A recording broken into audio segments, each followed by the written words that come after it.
Making more tabs around. Washing machines are one of 5-year-old George's passions. Born at 24 weeks, George has epilepsy and delayed development. But for his mum Emma, there are more questions around her son's health that are making her feel like she's the one going round in circles.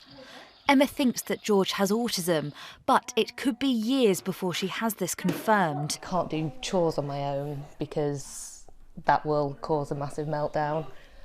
He puts himself in danger because he'll, really throw his body around if he's on a chair.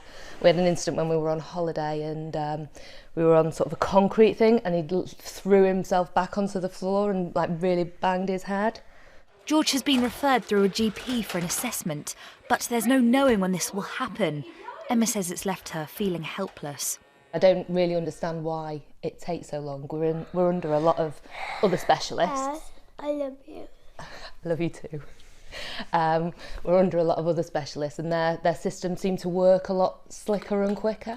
In 2020, the Bristol Autism Hub was created, bringing together children in need of an assessment from the South Gloucestershire and Bristol areas, so that this could all be done under one roof. It's now also expanded to include North Somerset, but due to issues such as the impact of the pandemic, there are currently long delays. The Hub says it's experiencing a dramatic increase in the number of referrals, with currently nearly 2,500 children on the list.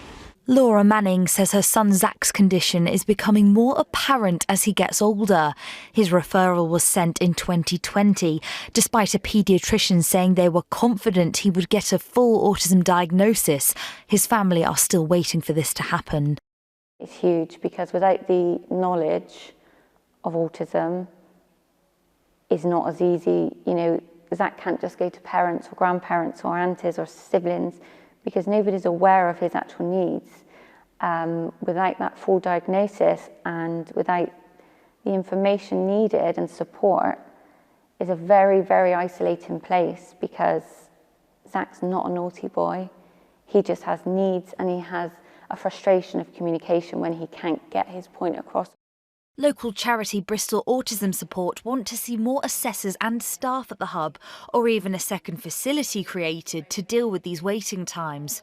Ideally, I would like to see it to be about 6 months. I think that's a reason. We can't be too unreasonable. We can't say within 2 weeks you'll be seen, but 6 months I think is long enough to wait. Sirona Care Health, the company that runs the Bristol Autism Hub, says the average wait is 18 months, but for some families that time could stretch to 2.5 years. In a statement, they have apologised for the delays, saying, "We recognise that families are waiting too long for their children to receive an initial assessment for autism, and we are really sorry that we do not have the capacity to reduce this. We are also reviewing our processes and criteria to ensure that those children with the highest needs can be seen more quickly, and we will continue to work with our partners and our funders to identify ways of reducing the overall wait times for all families." A smaller time to wait, but a big difference for children needing that vital extra support. Annie Knowlson, ITV News, Bristol.